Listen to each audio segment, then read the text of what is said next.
No, it can't be true. I might have been culpable then. I think he must have fell over. There's no way you can break your arm wrestling. Surely you wouldn't make that up, though, would you? If you'd fallen over... Oh, you would, yeah, you'd make that up. Coffee. No, if you're going to tell a lie, tell a big one.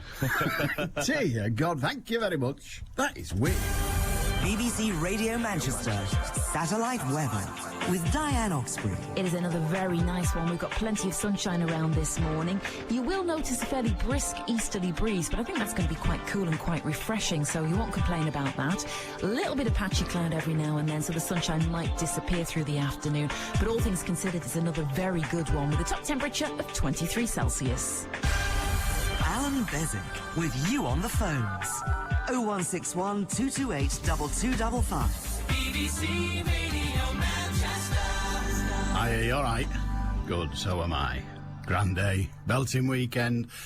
That was an interesting thunderstorm yesterday afternoon, was it not? Apart from that, cracking weekend. And a great week coming up. If you've something to say, 0161 228 2255 and Radio Manchester at bbc.co.uk if you want to do it via email. And you can text as well. That's 07786 206 951. And I still have to read out that number. I still don't know it. It's terrible, isn't it? 07786 206 951. You just heard that story in the news about, and indeed, somebody out in the streets asking whether those he stopped knew what the safe drinking limits were. The safe drinking limit, and I don't want to encourage people to drink too much, given that, frankly, I'm not much of a drinker myself. But there's no such thing as a safe drinking limit. It's nonsense. And this idea of you can have this many units or that many units, how do you think they come up with that figure? Then I'll tell you. They made it up. I kid you. You would think they'd, got a load of rats smashed out their mind, and mice and dogs or whatever else, monkeys. Or you think they've tried it all out, or they've done some science on it, or they've done some experimentation with it. No, they just invented the number. It is meaningless.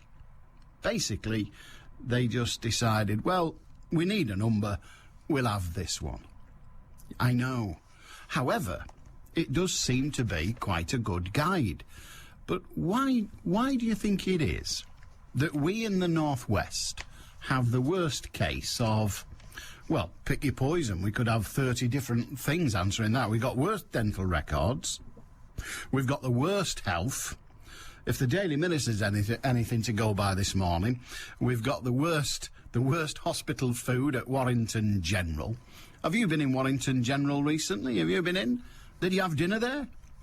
Did you survive? Well, that's remarkable, because according to the Daily Mirror, Warrington General Hospital, which was always known as a Borough General in my day, Warrington General Hospital is, the kitchens at least, should we say, not the best in the world. Crap food, dirty plates, poor hygiene. Well, what do they expect? They're paying us £6.23 an hour. Daily Mirror goes undercover to expose the hospital kitchen scandal. A leaky dishwasher is never properly wiped clean. Scaffolding where part of the ceiling collapsed in the kitchen.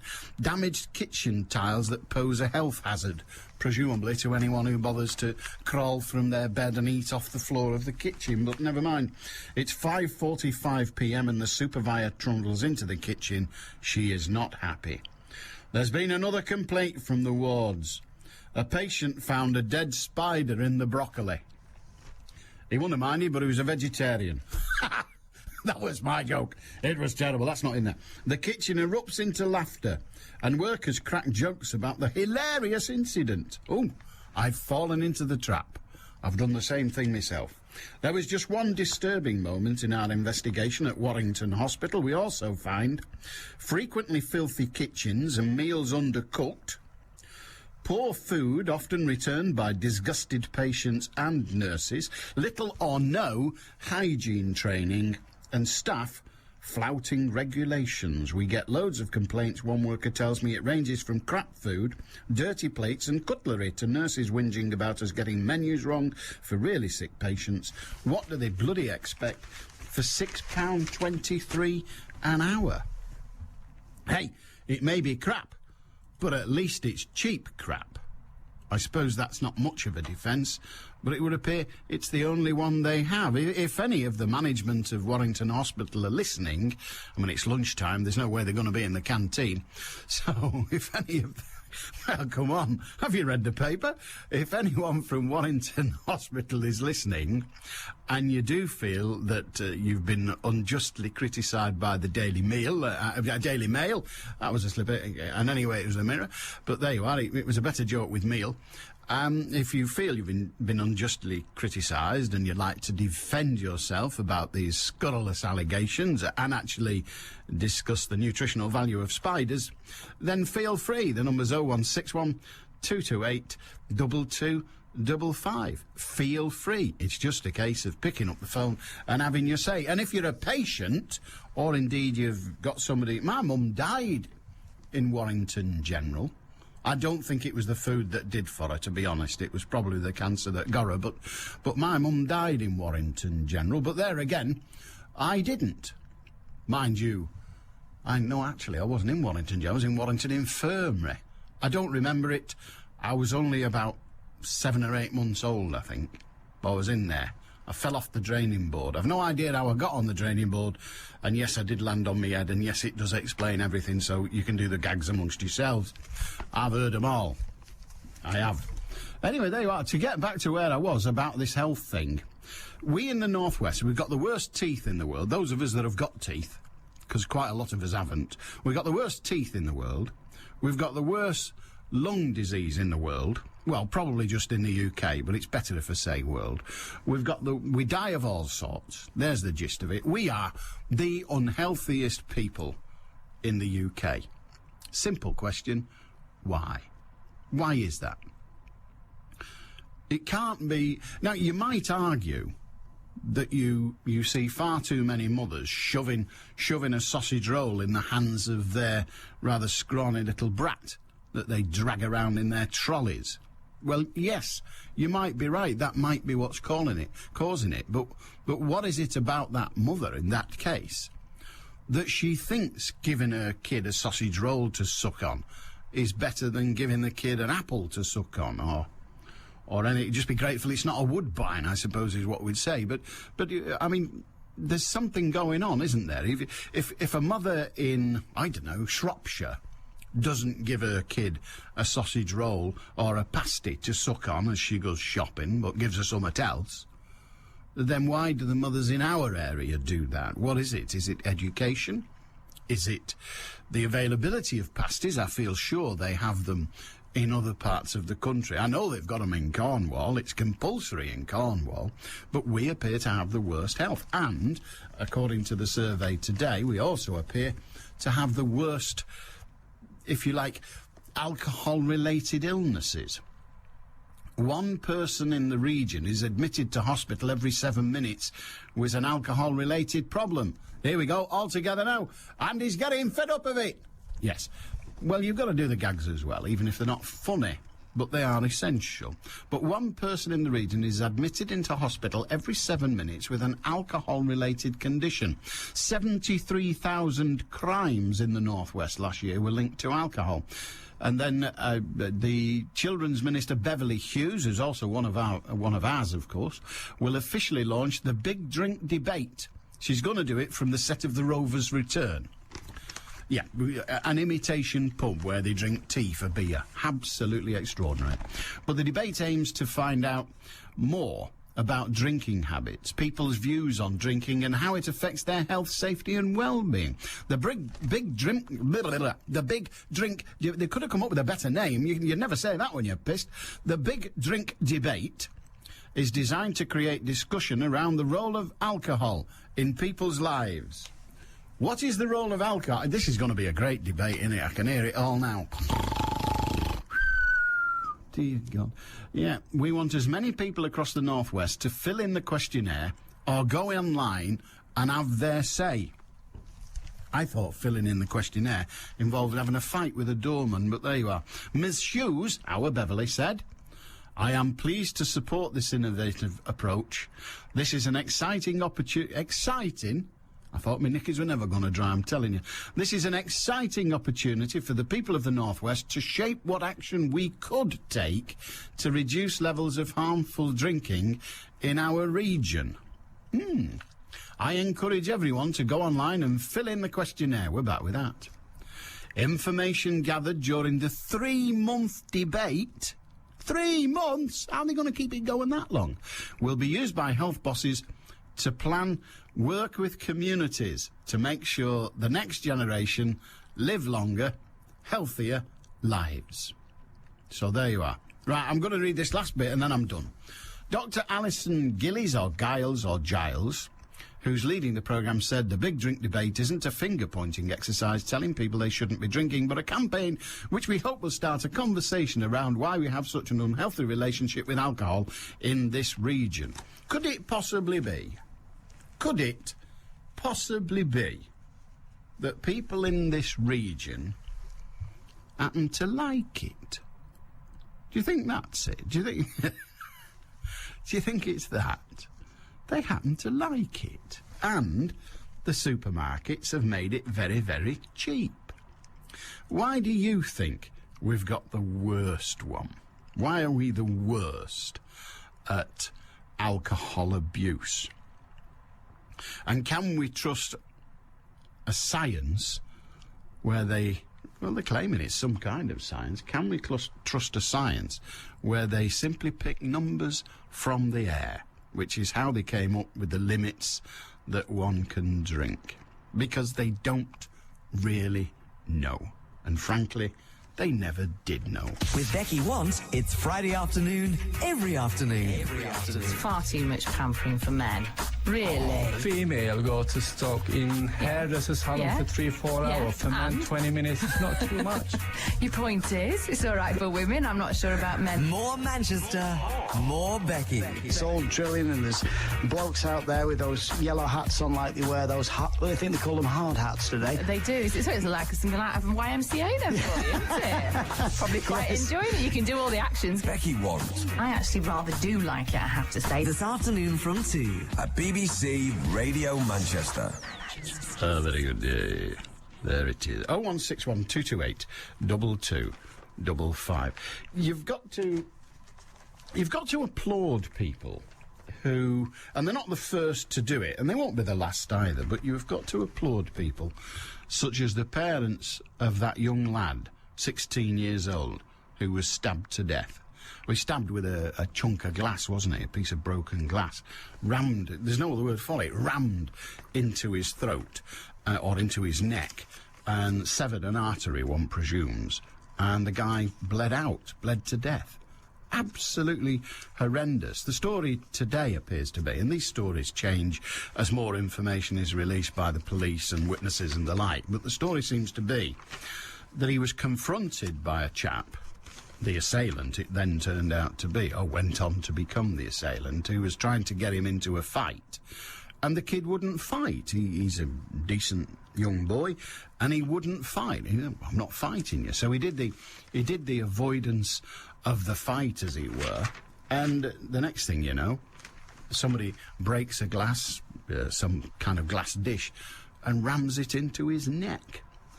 And the family, they say they've got no anger for his attacker.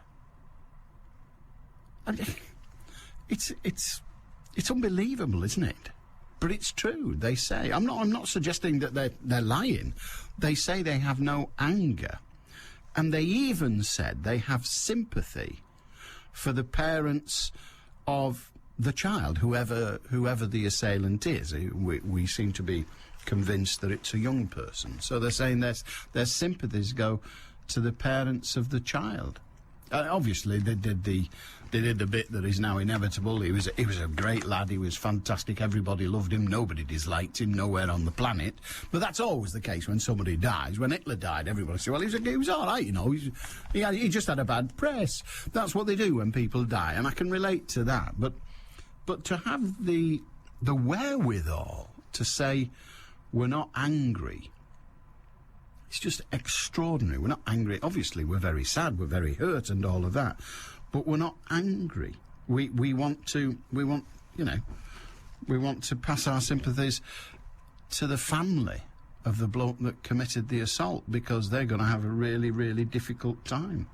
Quite extraordinary.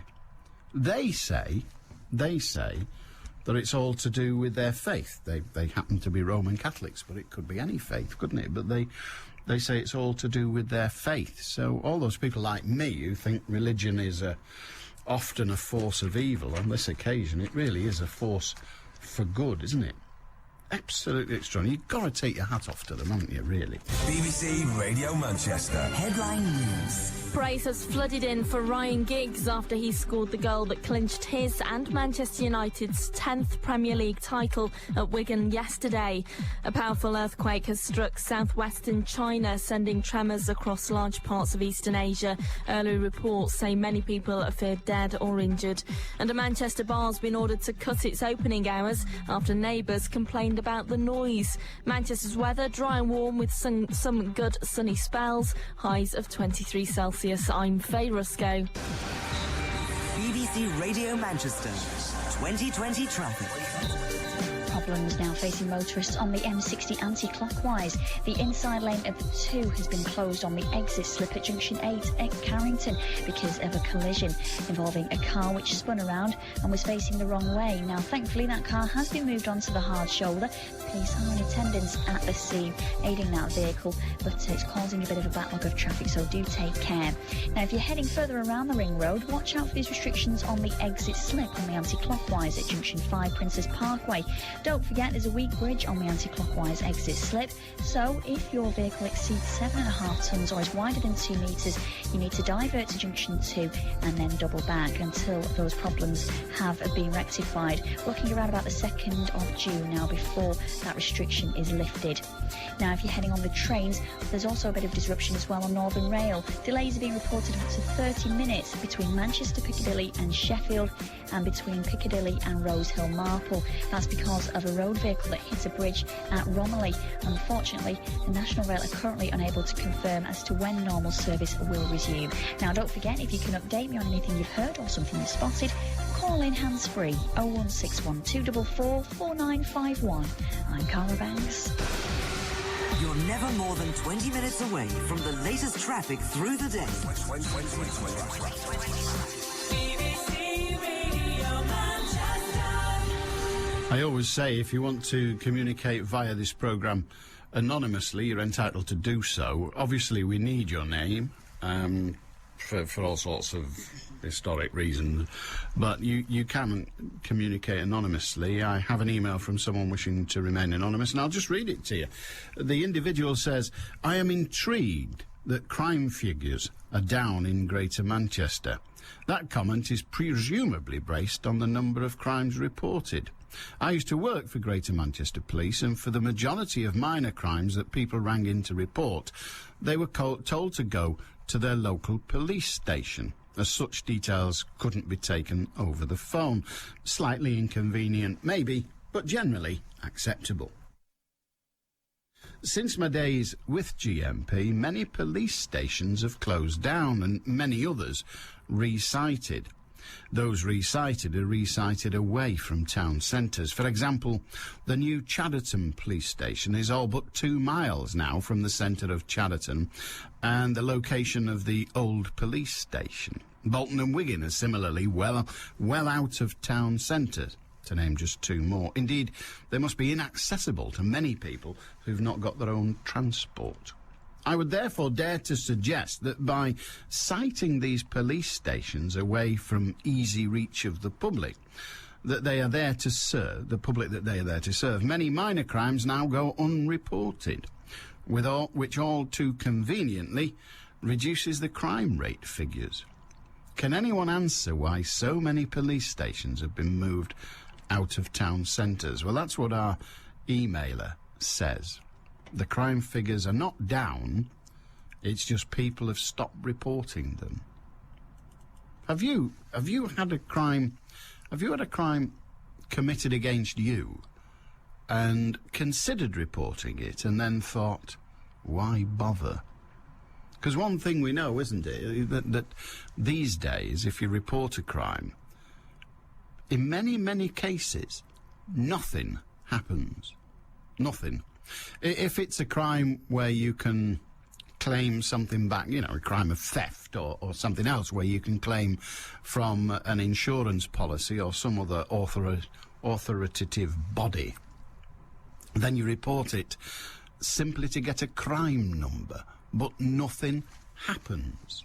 Absolutely nothing happens. So is it that, well, frankly, we don't care? Eh? We have a story of someone whose bicycle was stolen. Now, years ago, I can remember, not that many, about 6 or 7 years ago, perhaps it was longer, I went to the auctions in Warrington. They're just by Warrington General Hospital, as it happens, but I didn't call in for lunch even then when the food was all right. And I went along just for the fun of it, because I'd never done it before, and I got the opportunity to be an auctioneer for the day. You know, lot 29. And what they were auctioning, or one of the groups of things they were auctioning, were bicycles that the police had found and recovered, if you like, but they had no identifying marks on them. No one had claimed them. And so they were selling them. I don't know where the money went. I've no idea. And they were selling them for buttons, absolute buttons, like £5 for what looked to me like a brand new bike, or 50p for what looked to me like a bag of old scrap iron, to be honest. But people were buying them, bike dealers and the like, I presume, were buying them for spares, and you could buy 3 or 4 of the really, really crap ones and make a proper bike out of it by a bit of spanner twisting and all the rest of it. People were doing that, which is interesting, because that means in those days, at least, the police recovered bicycles. But what they didn't do, clearly, was then look through the list of all the bicycles that have been stolen, or reported stolen, got in touch with those who had their bicycles stolen, and said, look, you had your bike stolen, it was a blue one, come down, we've got some blue ones in. Maybe one of them's yours. Clearly that never went on. Now, all right, that was in Warrington, so that was Cheshire Police, not Greater Manchester Police, but they're all the same in the end. So there's a question. Have you ever had a crime committed against you and not bothered to report it? Or equally, have you ever had a crime committed against you and you did report it and the outcome was zilch? Nothing. I'll tell you what happened to me. A while back, I was a member of a gym for a short time. I used to be a member of the Y Club, and it wasn't that one. I'm now a member of the JJB, because it's near our house, and it wasn't that one. But for a while, I was a member of another gym. Neither of those, which is why I've told you those two. I'm not advertising, not going to give me... Well, I am, but they're not giving me any money, so I won't again. But the other one, I won't tell you, because that's not fair on them. But I was a member of a gym. And whilst I was having my early morning swim, somebody went in my locker with a key... These are facts. This is not indisputable. This has been resolved. Somebody went in my locker with a key, took out a driving licence and 2 cards. They then went hot foot to Bolton, where they went into a branch of my bank, and the person behind the counter of the Lloyds TSB gave them in cash, I kid you not, gave them in cash over the counter in excess of £1,500. Can't quite, I think it was 1,700. Yeah, it was 900 quid on one card. I know. And 800 quid on another card. So that was 1,700 quid stolen, some from a bank account, some from a credit card. So that was it. That was what happened.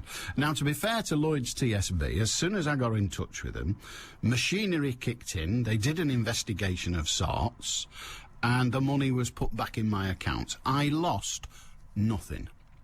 TSB did. TSB lost, well, 1,700 quid.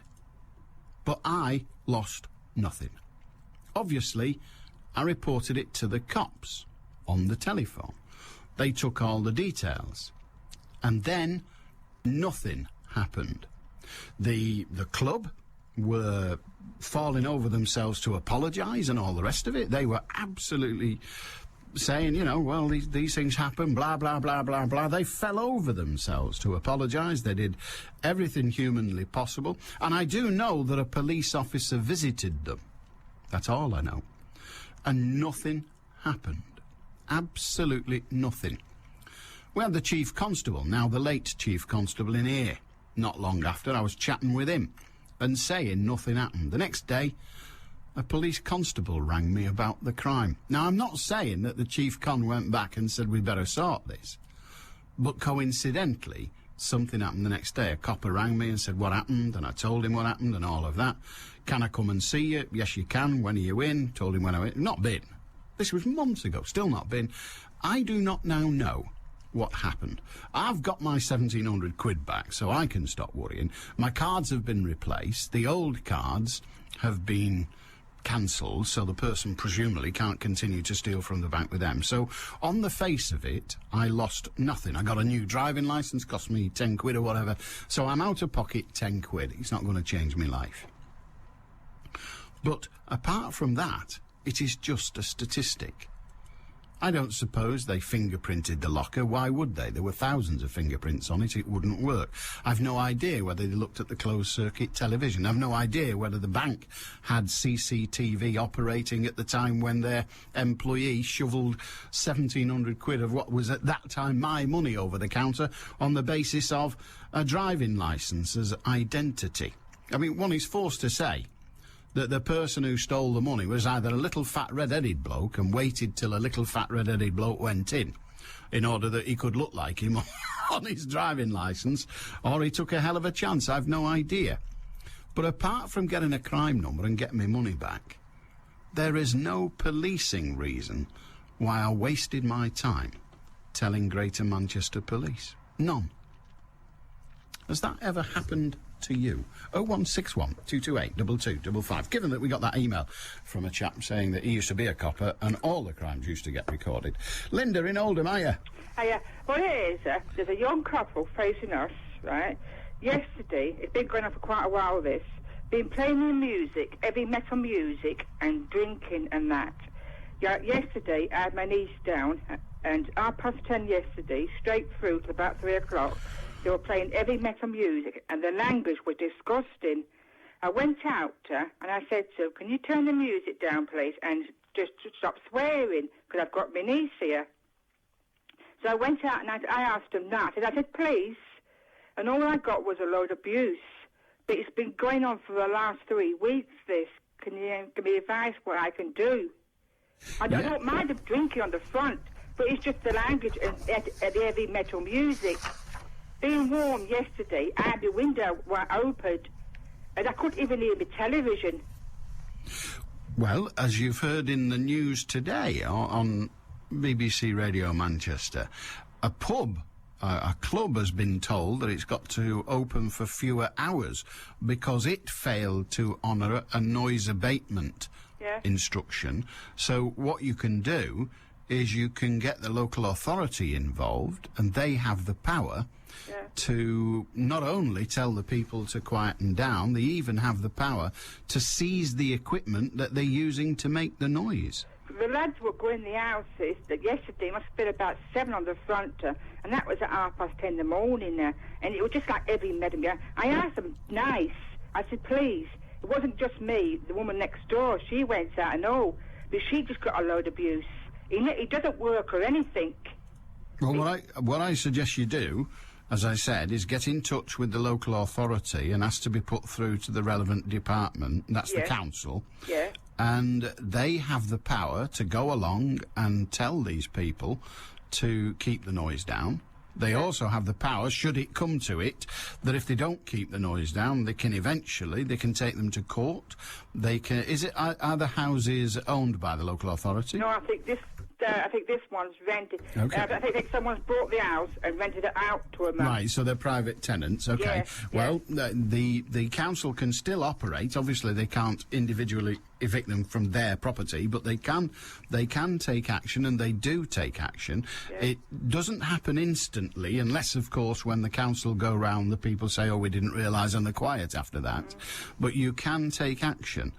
It takes a little while to happen if they're resistant to it, but you can take action. Well, it happened yesterday morning, and he stopped about 3 o'clock, and he came in again last night at 10:30, and he put it on again at 10:30. Like, I was fuming, I weren't. Well, if it's late at night, call the police. So can the police do something? Well, they can go along and say that you're causing a disturbance, and causing a disturbance, it's described as a disturbance of Her Majesty's peace, but causing a disturbance of Her Majesty's peace is a criminal offence, so they can do something. Yeah, they can. Mm. Oh, right. So if it's in the evening or late at night or what have you, call the police. Yeah. But in the daytime, call the local authority, call the council, tell them, and they can... It takes a little while to achieve, but they can take action against them. It's not what you can't sit in your own house. And you can't It's have not your acceptable. It's not acceptable, is You it? can't have your windows open and everything, because that's an actor. But you've got to listen to that music. There was quite a few yesterday complaining about it, but he just swears at people. He's the type of lad you can't talk to him. He just gives you a lot of abuse back. But yesterday there was quite a few had enough of him and that. But I just said, please. But I said, please, can you just turn it down? I just said, well, just call me something, and just swore. I said, right, I said that. I just walked in. I didn't argue with him at all. No, you were wise not to. I didn't argue. You were very wise not to. What I suggest you do now is to get in touch with, as I said, to get in touch with the local authority and ask them to take action. They have the power to do so. Yeah. Right, I'll do that then. All right. Right, thanks very much. Good on you, Linda. Bye. Cheers. If anyone has... I mean, I know a lot of people have had similar circumstances. Has it ever happened to you? Have you had to go through that? How did it work for you? And were the local authority as helpful as they perhaps could have been? 0161 228 2255. Good afternoon, Alan. I'm sick to death with the attitude of smokers. The smoking ban has not gone far enough. My husband and I have just been to a garden centre. We fancied a drink, so went to their cafe and sat outside. Nice day. We noticed ashtrays on the table. No, I thought. Ashtrays. We sat down, waited to be served. There was only one around us. Lo and behold, mother and husband came with their young son, no more than 4. They decided to sit at the next table. Then the mother noticed the ashtrays on some tables, so they moved. Then she decides to light up. What a selfish cow. I went in... I'm just reading this out. I went inside to the assistant and said I was going to place an order, but notice you allow smoking outside. How disgusting is that? I won't be placing my order, and left. She said OK. Now, what can be done? There's nowhere non-smokers can go without having smokers spoiling it for you. I have mild asthma. The doctor told me to stay away from smokers. How? If I can smell their stink, it affects me. I have problems breathing. What smokers say now is, we're allowed to smoke outside. Where can I go to breathe? Something must be done. Help! Smoke-free England? No way. Smokers are disgusting, selfish, ill-mannered people on this earth. Where can I go so I can enjoy eating out? Gripe over, but it's wrong. So says Liz. Well, she's got a point in that you can't avoid smokers, and it used to be you were going to have a sit outside, but it used to be you're going to have a sit inside and they'd be smoking. Now there's more of them outside because they're not allowed in. I think that has to be a bit of a compromise somewhere along the line. You know my attitude to smokers, I'd have them gunned. I'd just ride round with a van, picking them off. I'm not that bothered. but I don't think we're going to get to that policy. In the case of the garden centre you're talking about, I don't know which one it is, you didn't say, and it doesn't matter, but write to the management and say that you dislike the idea that they let people smoke on their premises, even if it's outdoors. And if enough people write to them and say that, they'll change it, because they are definitely interested in getting people in there to spend money. And if it turns out that they're losing money because of smokers, they will ban it. because that's the way business works. 0161 228 2255. If you've something to say, you're more than welcome. Radio Manchester at bbc.co.uk, and you can text 07786 206 951. Janice in Warrington will be with you the other side of the sport. BBC Radio Manchester. Headline news. A powerful earthquake has struck southwestern China, sending tremors across large parts of eastern Asia. Early reports say many people are feared dead or injured. Police in Tameside are investigating after bones believed to be from 2 babies were found at a house. And the Prime Minister has said he wants the social care system to be made more fair so that people who save for old age don't have to sell their homes. Manchester's weather dry and warm with some good sunny spells. Highs of 23 Celsius. I'm Faye Rusco. BBC Radio Manchester 2020 traffic. Well, thankfully that lane on the M60 anti-clockwise has now been reopened to traffic again. There was a car that spun around in the carriageway, was facing the wrong direction for a short time at junction 8 at Carrington, but thankfully recovery teams have now managed to clear that vehicle of the carriageway and traffic's moving at a much better speed. Some debris, however, on the M62 affecting motorists travelling eastbound towards Manchester between 10 at Croft and 11 at Birchwood. Matrix signs have been set to 50 miles per hour. We're not too sure as of yet as to exactly what that debris is, but as soon as we hear of it, we will keep you updated.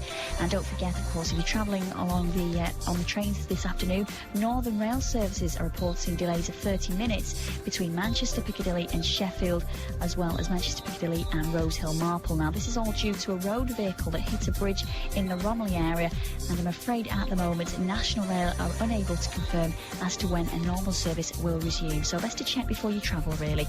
Don't forget, of course, if you can update us, why not get in touch hands-free on 0161 244 4951.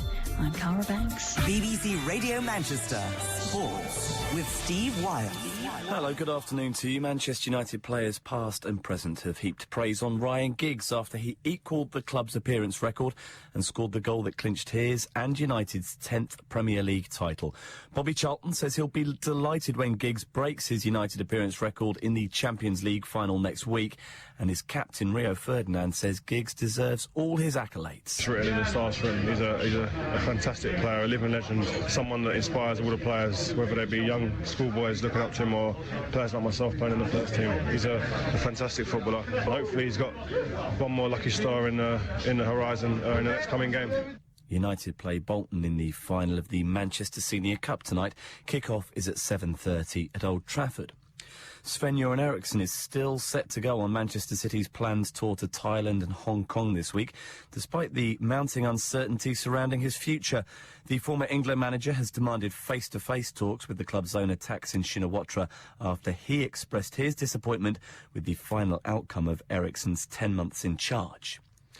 The Rochdale striker Chris Dagnall's been telling BBC Radio Manchester just how teammate Lee Thorpe broke his arm in bizarre circumstances ahead of Saturday's match at Darlington. Thorpe and Rene Howe were arm wrestling on the team coach. Dagnall takes up the story. Well, there's a bit of banter on the bus on the way in. One or two lads thought it'd be funny to have an arm wrestle, and unfortunately Rene Howe and Lee Thorpe had an arm wrestle and he broke his arm. Like halfway through the arm wrestle, just the strain on his arm, everybody in the bus heard the snap. You could hear it was that loud, and you knew he'd done something serious, and apparently he's broken 3 places. Got Rennie out to blame for that. Well, Chelsea's response to losing out in the Premier League title race has been immediate. They've agreed a deal to sign right-back Jose Bosingwa from Porto for just over £16 million. After the disappointment of missing out on a place in the Rugby Union Premiership playoffs, Sale's Steve Hanley has welcomed 2 new additions to the squad.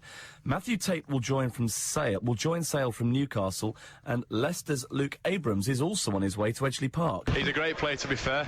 Looks like a bit of mini Shabal. We followed Leicester's fixtures, so every game we watched the week before Leicester were played, and he was the outstanding player for Leicester at the start of the year. And I think that's probably where Philippe's seen most of him. And there was the news this week they've signed Matthew Tate, which is a great signing for the club. He'll bring a new dimension to the back line with the players we are losing, and hopefully he'll be more than fill the void that's left there. In tennis, Britain's Andy Murray has risen 4 places in the new world rankings to 14. Later today, Murray faces Dmitry Tursunov in the first round of the Hamburg Masters. Murray's won all 3 previous matches against the Russian. And Bellevue take on Swindon at Kirkmanshume Lane in the Elite League Speedway tonight. Tapes go up there at 7:30. Mornings sound better with Eamon O'Neill and Diane Oxbury. Eamon and Diane. Do you know what my problem is? I actually very much like the taste of it. It's not the effects of it. I actually really like the taste of wine. I brought you some chips, darling. I'm looking in a mirror. I love you. I'll open the door. Eamon and Diane and you. What bet did you put on? I had a tenner on rollover. Bolton must have made the bookies tens of thousands of pounds and cost the punters the same. By So did you have a miserable face on yesterday? Yeah. Last night when I saw the results on, yeah. How much did you lose? A tenner. It's nothing. The station with Eamon and Diane for breakfast. Isn't that great? Back tomorrow morning from 6 at BBC Radio Manchester. A very good day to you. 0161 228 2255. John from Stockport says Linda from Oldham, who was on a moment or two ago, needs to ring the Environmental Health Department, which indeed she does, but that's part of the council, isn't it? Chris in Blakely, hi. Hello. Hello, Chris. Hi, Alan. I was just listening to you on the telephone to that lady before who'd had a problem with the loud music yesterday. Yeah. And you were saying if it was the evening or the night time to get straight onto the police. Yeah. Well, what I was saying to your producer was that I live in a privately owned house on a private estate, and I've been having a nightmare with the people who live at the back of me for months and months and months and months and months. And I've phoned the police on several occasions. I mean, I've left it till 11 o'clock and thought, well, that's it, 11:30. I've rung the police, and I've even stood in the garden with my mobile on speaker so they can hear the racket that's going on from the back garden of this house and the language that's being used.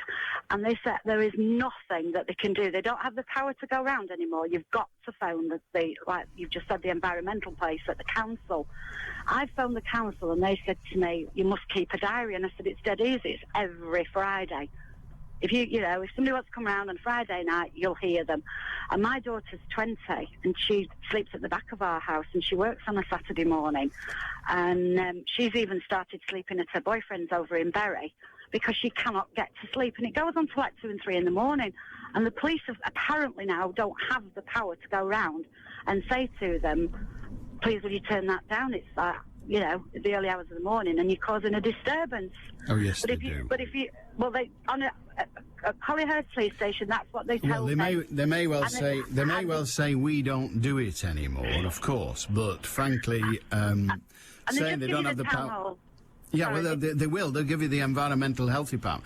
Telephone number, but who's there at 2:30 in the morning? Nobody. They only work office hours. They do only work office hours, but they are the authority. If you just think about it, in our bulletin at the moment, in our news bulletins at the moment, we're reporting the case of a club that won't obey the rules and regulations, or hadn't obeyed the rules and regulations, and they've been told to close for some hours. Now, that must have happened. Now, I suspect that it wasn't their lunchtime session that was causing the problem. So the Environmental Health, although they answer the phone office hours, they do operate outside of office hours, that's for sure.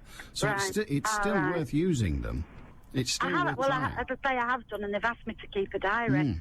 But, I mean, it's like I've said to the lady, God knows how many times when I phone them up, I've got the lady's telephone number, direct line and name, and it's like, it's a Friday. If you come round on a Friday night, this has been going on for months and months.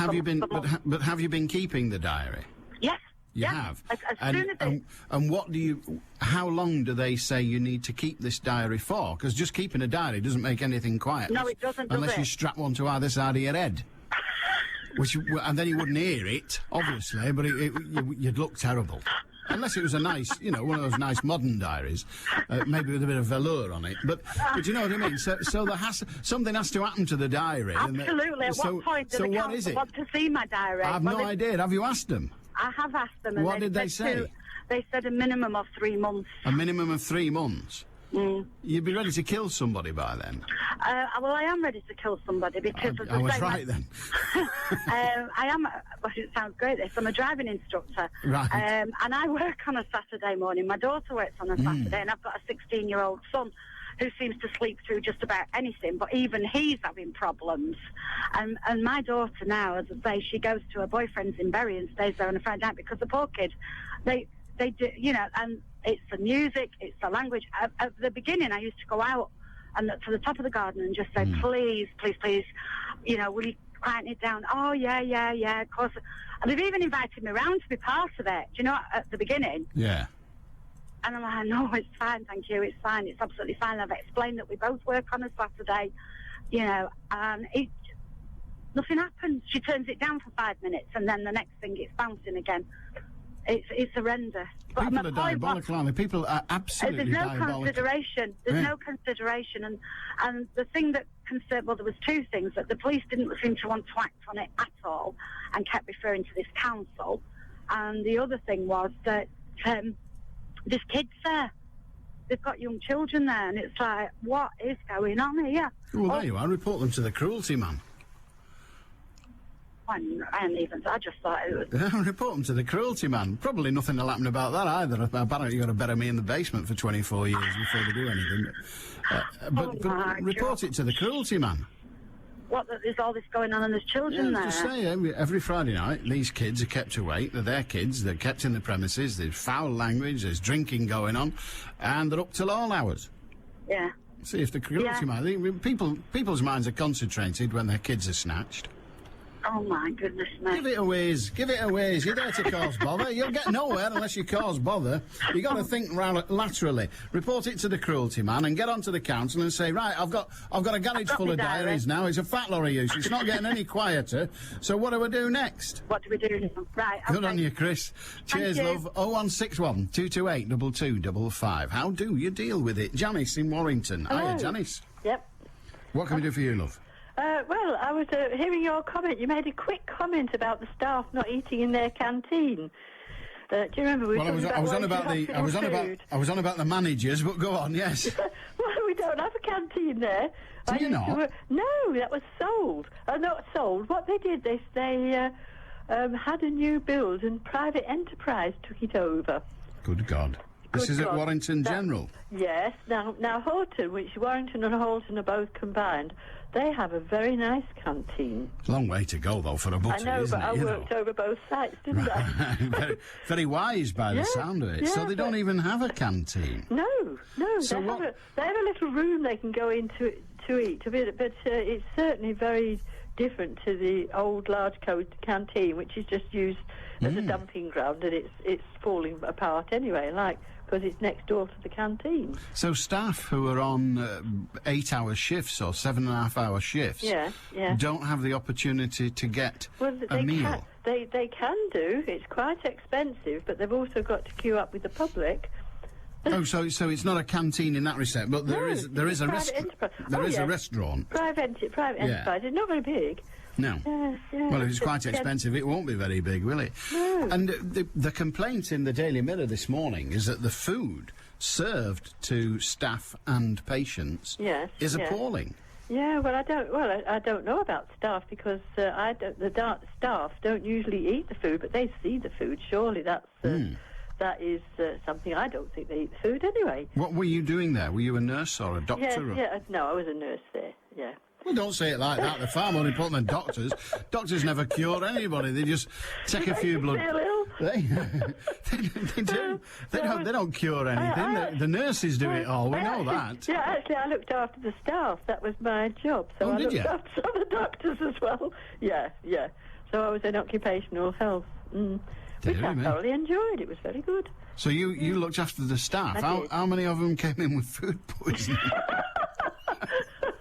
No, I wouldn't really divulge that. No, seriously, no, it didn't have that problem at all. Dear, because it's getting a kick in this morning. I just think if you want an opinion of some of the food I've seen, because I've actually been in as well, it's not really served in an appetising way, of course, and of course it's difficult if they're shoved into trolleys, and the amount of money that's spent on meals, you know, that they have to allocate, it's absolutely shoestring. Well, So, that's the problem, for isn't anybody, it? That's for any the problem. hospital. I mean, the staff who get severely criticised today, the staff Yeah. in the kitchens at And Warrington they are General. paid peanuts, like Well, you yeah, said. £6.25 an hour. It's Yeah, and they work hard. I'm not saying they don't work hard. They work extremely hard. And of course, you've always got people being off sick and people covering and people were. So I know, you know, I know the dilemmas that they face, and it's not easy. So you know, I can understand why things go wrong. So. quite extraordinary. I'm telling you where they could save money. They could start feeding them squirrel. It's in all the papers. How come they keep emptying the nuts, the bird nuts here? Yeah, well, they do. Oh, you don't want to let a squirrel anywhere near your nuts. No, absolutely not. Honestly, they could feed them squirrel. There's loads of them. That's one way of getting cheap protein, Well, isn't it? yes. Not yes. short of squirrel. Just the grey ones, obviously. Leave the ginger ones alone. Oh yes. We better leave the ginger ones Always alone. leave the ginger ones alone. It's a wise move. I think you're right. Good on you, Janice. Thank you very much indeed. Okay then. Right. Bye-bye now. Conrad in Chatterton. Hiya, Conrad. Yes, hiya, Alan. Problems with noisy neighbours. Yeah. I had a couple who moved into a house which was rented next door to where I live. The council were telling me to do the same thing about having to make a diary. In the end, what I did, I rang up the council, got through to the department I needed, and said, look, listen to the wall, and actually put the telephone to the wall. And within about an hour or two, somebody from the council came round and dropped off a device, you know, for listening through sound. Yes. And they did this over like about a period of 4 weeks, 5 weeks, where they will come round, dropping off this stat machine, asking me to record, and it was noisy. And it was every day, really. I actually ran out of tape, which was quite funny. When they analysed the tape, it was coming back at 124 decibels. And that's what I was having to put up with 24/7. It was a young couple. She was only in 18, 19. She had 2 children. One was a young baby. The young lad was only 17. What was really strange, I found out later that the house was actually sold to a housing organisation. Yeah. And it was the council who had put in there in the first place. Ah. Yeah, so... Yes, their powers are greater when they're not necessarily the landlord, but when they're paying the rent. That's right. But what was really funny, though, at the time, what was really annoying to me was every time they sent me progress reports to my house saying that's what they were doing, they would actually send them a copy to them with my name on it. Oh, yeah, there's a lot of that goes on. Well, yeah, and I was having to... They were coming round to my house, not knowing that it was me who was complaining against them, because with it being a mid-terrace, there was a few other neighbours who were complaining about it. The police wouldn't do anything, it was annoying. They kept on saying you have to refer to the council. I said, well, I'm already with the council. I'm having noise studies done. And they were saying, well, there's not a lot we can do about it if that's the case. But it did actually work. It took about 4 to 5 months before they got evicted. And then all they did was move somebody else in. It all started again, had to start the whole process again. Well, they just moved in noisy people next time? They move them around. Well, what they do, they moved a couple in who they were only there for a few months, which was quite good. But they were noisy. At one stage, I actually asked, the council who owned the property, could I have a look inside the house, see how thick the walls were? Because I thought at one point the chimney breast was taken down, so there was like less wall on one side. But the noisy neighbours who they moved out, all they did was move them around to the corner into council properties. Very extraordinary. And the thing is, though, they're still there now, so it's like when the weather's nice. And are they still making a clatter? Yeah, they're still making a clatter, even though they're literally across the gill in a different house. So the problem never goes away. It always stays around wherever you are. So because they just move them around the corner. That's right. It's extraordinary, isn't it? It's absolutely extraordinary. The local authority, in the end, and I don't know the answer to this, I really don't, but the local authority, in the end, have to house people who aren't fit to live in houses. Yeah.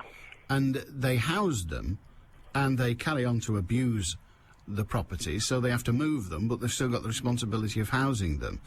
And there has to be a time where they say, OK, we're not going to house you anymore. Now, if you've got kids, we've got obligations to them, so we'll take them into care, and you can, frankly, just go and get stuffed, because we're not housing you anymore, because you're not fit to live in a house. And we've got to have some kind of end to the council's responsibility. Keep it for the kids, but why should parents be entitled to behave like that? Good on you, Conrad. 0161 228 2255. Wigan entertain Whitehaven in the 5th round of the Challenge Cup. Coverage from 7 tonight in Manchester Sports. It is extraordinary, isn't it? And what would happen? You just think about it. What would happen? So the guy thinks, I've had enough of this, gets himself a 12 board. Every time it's noisy, he shoots through their back bedroom window.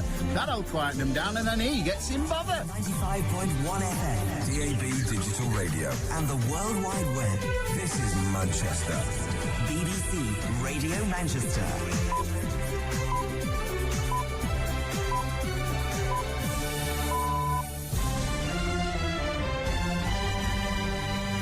At 1 o'clock, a jury in Manchester hears evidence after one of the biggest gun seizures in the UK, and hundreds are missing after an earthquake in China. Wendell Sailor returns to rugby league after drugs ban. Dry and warm with some good sunny spells today, highs of 23 Celsius. Don't forget, if you're travelling on Northern Rail services, delays are being reported of 30 minutes between Manchester Piccadilly and Sheffield and Rose Hill because of a road vehicle that's hit a bridge in the Romilly area.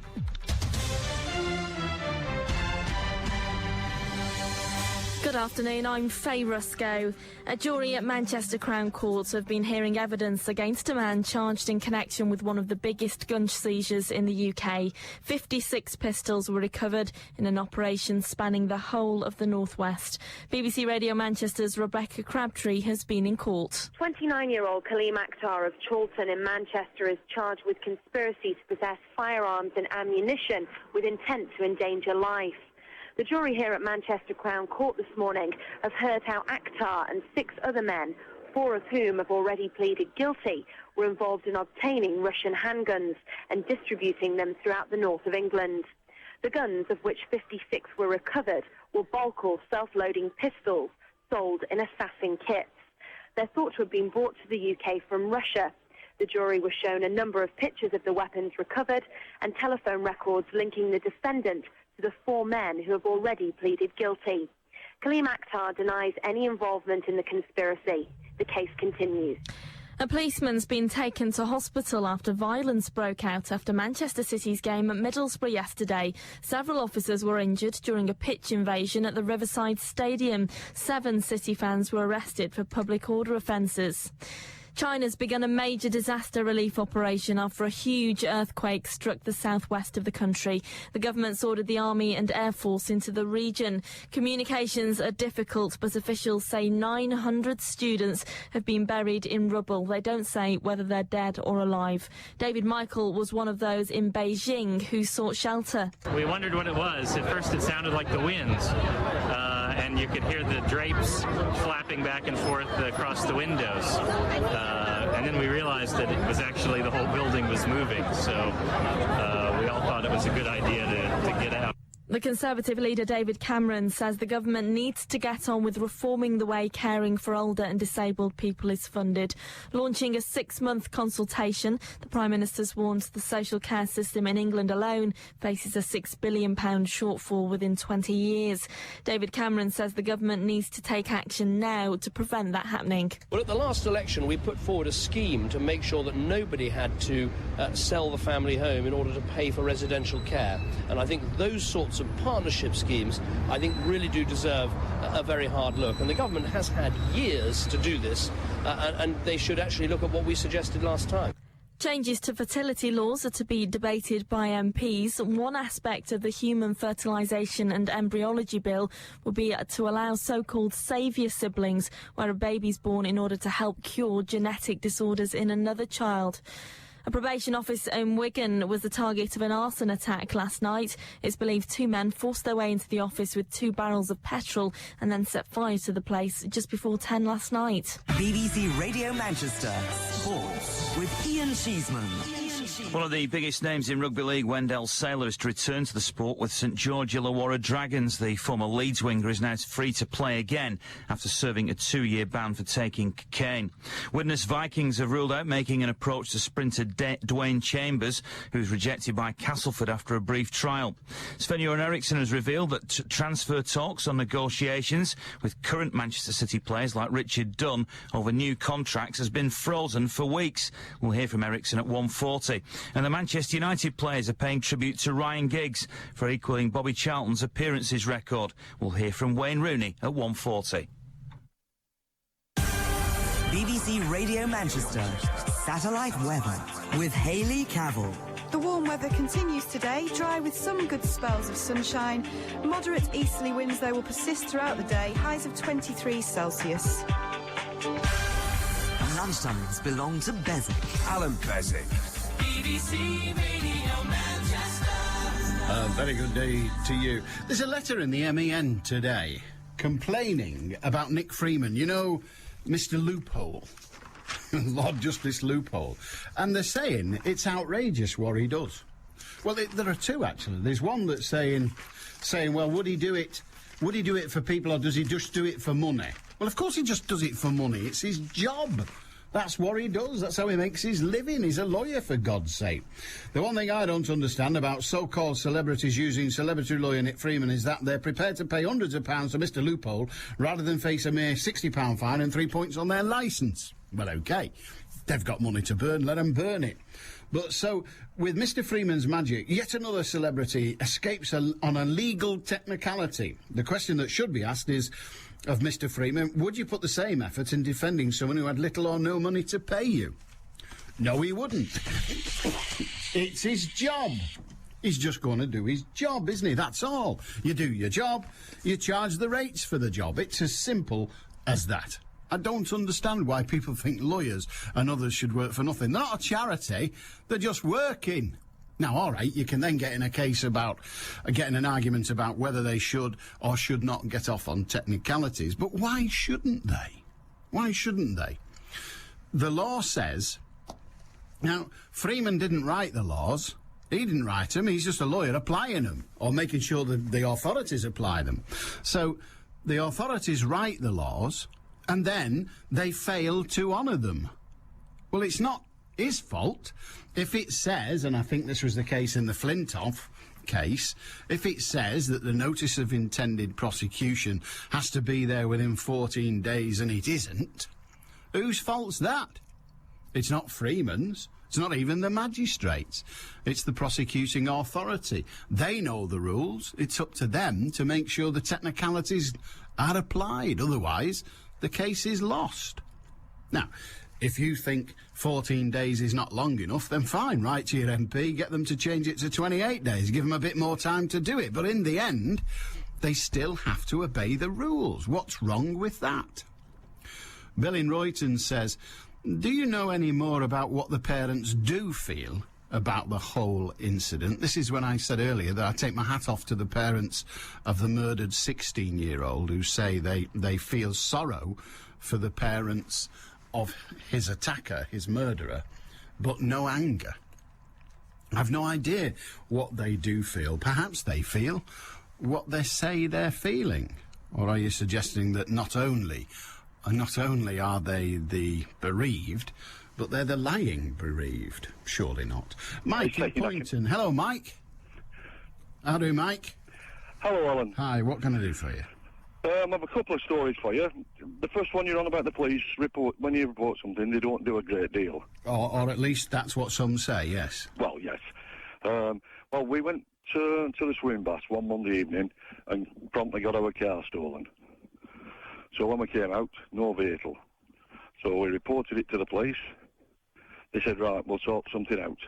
So we didn't hear anything till the Friday morning. And then they phoned us and said, well, we found your car. It's in the car park at Burnley Town Hall. Said, right, fair enough. Is it drivable? Yes, no problem. So I went over. It's a wreck. All the windows are open. All the doors are open. It's been there since Monday night. And the caretaker of the Town Hall had reported it every night. So it took them all that time to tell you? Well, apparently. So then, a couple of months after, we got a letter in the post. Are we satisfied with the performance of the police for getting our car back? Yeah. So we didn't really bother filling that in. Oh, you didn't fill it in, right? No, a lot of point. They would have ignored that as well, wouldn't they? I don't know. Well, I imagine they would, just like they ignored our phone call. The other thing was, we put up with a neighbour. Now I'm rushing now, you see. Well, take your time, you're all right. I'm at work. Oh, I see. It's all right for you. You were getting paid for yours. Yeah, but I am at work. We're both at work. Go on. But, well, I'm not working. I'm not getting paid. Right. Noisy neighbours. We put up with one for nearly 3 years. We lived in a private house on a terrace. She moved into a private house, but she was renting. The landlord wasn't very good. And she was on drugs. She was a prostitute. She wasn't working most of the time. Sometimes she worked in a bar. Sometimes she worked in one of these tanning places. And she was the same. Music on all hours. Because she didn't know what time of day it was. It didn't matter to her. She wasn't working. I used to bang on the walls. And then the next day I'd say, do you know what time it was when that racket was going on? And she wouldn't have a clue. The police used to come round on a regular basis with boyfriends, causing all sorts of chaos. They towed her away at least 4 times. She ran a car with no tax and insurance. We reported that to the police. Nothing happened. We just went on and on and on until we moved. So you moved? Yeah, we moved. She's still there. The landlord can't get rid of her. She's got rights. I mean, society, people talk about, I mean, I say this so frequently. The police claim that murders are down, or this is down, or that's down. People don't give a toss about that. No. What people care about is what on the face of it seem to be trivial day-to-day police matters. That's what they care about. Well, yeah. They care about, noise on the street. They care about people coming into your garden and breaking your flowers or something. I don't know. What sounds trivial, but 20,000 people a day are experiencing that. Yeah. And the cops are directed because they're given targets. They're targets. There's no target. Nowhere have the police ever been given a target to stop people slashing in doorways. Nowhere. It doesn't say. It doesn't say anyway. They've got murder targets. They've got burglary targets. How about stopping drunks pissing in doorways? No, that's never a target. That's never a target. How about stopping people climbing over your back gate and having a pee in your garden? That's never a target. No. They're what people care about. That's what makes life crap. Yeah. It's the fact that you can't walk down the street of a night time. I used to do it. We used to do it a lot. Me and my wife. We used to go into town. We lived in Rochdale, and there was an Italian restaurant on the other side of the town. Would walk there, would have a nice meal, and would walk back in the summer because it was nice. By the time you got home, you can go to sleep then, can't you? You're not full. It's quite. But you can't now. Why because not? there are gangs of people in cars and walking about who just beat people up and take everything they've got. Do you know that, or do you just fear that? Yes, that's in the Rochdale Observer nearly every week. There are people getting beat up by gangs. It's crazy. You can't walk the streets. It's not safe. It's not safe to walk the streets, Mike. Go on. I had one another time. There was a lass coming to our house to talk to my wife. She was a friend of hers. We were living at the same house on the main road. And we heard this scream and then the bang on the door. So my wife went, it's a friend. She says, oh, there's a lad getting beaten up down the road. So I ran outside down the road, and sure enough, there's a lad being bashed over the head by something that looked like an arm off a suspension rod or something off a car. Yeah. And he's bashing this lad over the head in the doorway. So I ran down and I shouted, hey, what are you doing? And he lifted this thing up at me. So I whacked him. And he ran off. There were 2 Asian lads. So this Asian lad in the doorway, he's got a bang on the head, he's got blood running down his face, and the door opened, this old lady opened the door, and I said, can you get the police in an ambulance? This lad's getting up. He said, no. I said, no, just you wait there. He says, he's got a gun. I said, oh, thanks, you'll tell me now, won't you? And he got up, and when I turned round, farther up the road the other way, there's 2 cars smashed up. They've been chasing each other up and down the road. One's run the other one off the road, and he's run into the park gateway. lad that I've picked up, he's got his wife and child in the car with him. And they've been ramming each other up and down the road. Good God. And I spoke to a lass that was the mother of my daughter's boyfriend at the time, and she worked on the local paper about a week after. And I said, that was a rum story. I told her. She says, we haven't heard a thing about it. There must have been about 15 people on the other footpath near this crash car, all watching while this was going on. Mm. And then the police arrived. I had no shoes on. I'm in my house with my shoes off, like I've gone outside. It's raining. I've just got my socks soaking wet. So the police arrived and said, right, we want statements off everybody. I said, right, I live down there. I'm going home. My feet are soaking. Nothing. The woman from the local paper said she'd never heard anything about it. They never came. The cops never came. No. And the lad who got bashed, his car went into somebody's doorway, smashed the doorway. His wife and child went inside, while the police came. How long ago was this? Pardon? How long ago was this?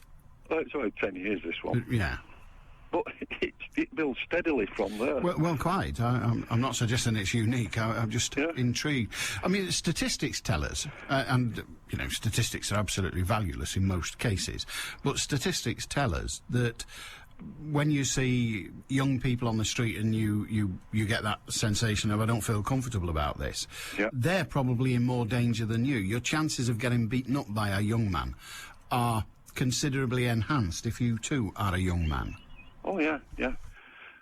If you're young enough to look after yourself, then you stand a chance. Well, no, it's the opposite is the case. The absolute opposite is the case. That young people are the biggest, if you like, the most likely. If you're on the street late at night and you're 60 years of age, 50 years of age, 40 years of age, 30 years of age, 20 years of age, the 20-year-old is the most likely to get beaten up. Well, I'm not so sure. That's what the figures tell us. Well, that might be just figures, but I mean, a lot of the time, same again, people will get beat up and they won't tell anyone.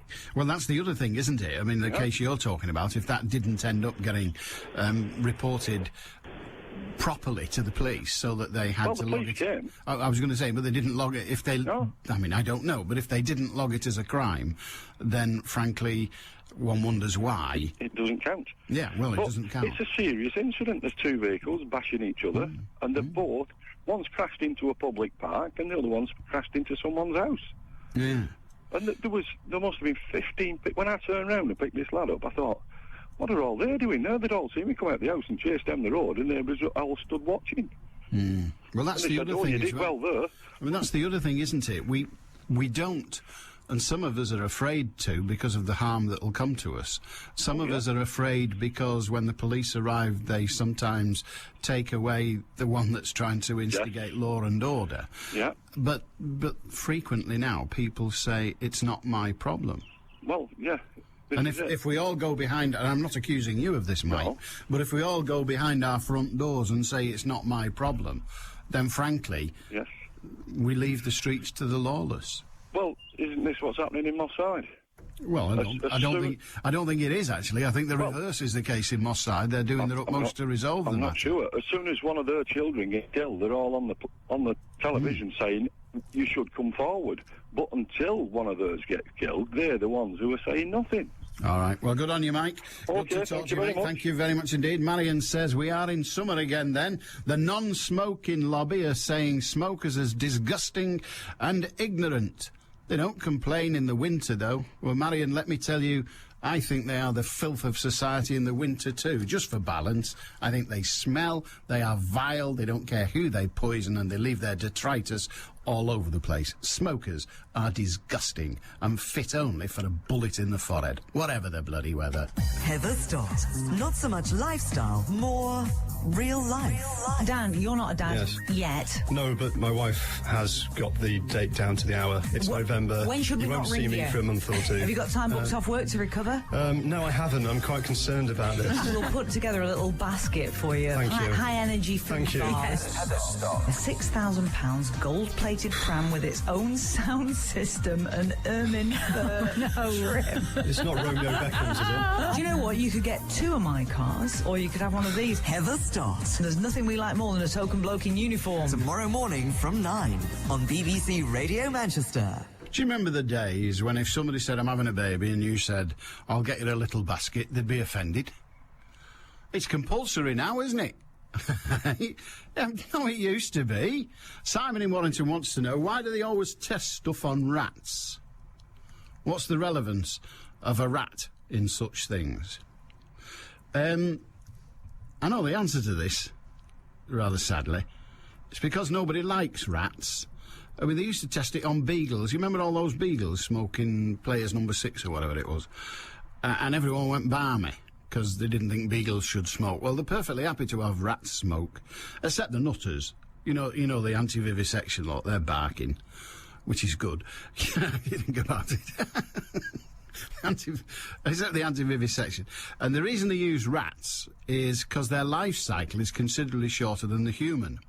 So things that take time to develop in the human develop at the same metabolic rate in a rat, but quicker, because the rat's going to die sooner.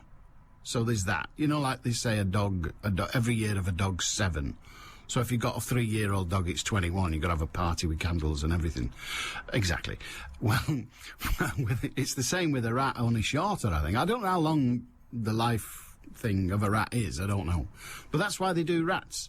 A, they're mammals, which so are we. B, they've got a shorter lifespan, so things develop in a quicker, in fewer days. There, I've got it, in fewer days. So if the rat is halfway through its life, it might only be 2. Whereas to test it on a human, if it's going to take half a life, it's going to take like 40 years. Well, that's weird. So that's why they use rats, really. A, nobody likes them, and there's plenty of them. Oh, loads of them, far too many, I've heard. And with all these wheelie bins never getting emptied now, so you get even more. So they're bountiful. No, not beautiful, bountiful. So nobody likes them. There's plenty of them. They live and die quick, and they're mammals. I can't think of any other reason. BBC Radio Manchester. Headline news. A jury at Manchester Crown Court have been hearing evidence against a man charged in connection with one of the biggest gun seizures in the UK. A policeman's been taken to hospital after violence broke out after Manchester City's game at Middlesbrough yesterday. 7 City fans were arrested for public order offences. And a probation office in Wigan was the target of an arson attack last night. Manchester's weather dry and warm with some good sunny spells. Highs of 23 Celsius. I'm Faye Rusco. BBC Radio Manchester. 2020 traffic. Delays continue on the trains. Delays of up to 30 minutes, in fact, are being reported on Northern Rail services between Manchester Piccadilly through to Sheffield and Rosehill Marple because of a road vehicle that hit a bridge in the Romiley area. I'm afraid that National Rail are still unable to tell us as to when a normal service will resume, so make sure that you check before you travel this afternoon.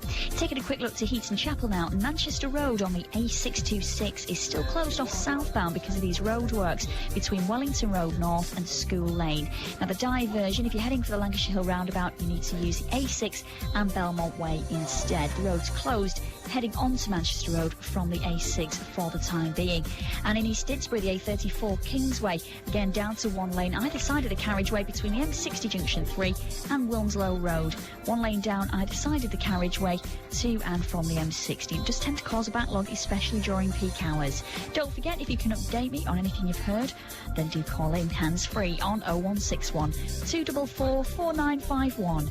I'm Cara Banks. Helping Manchester, help Manchester.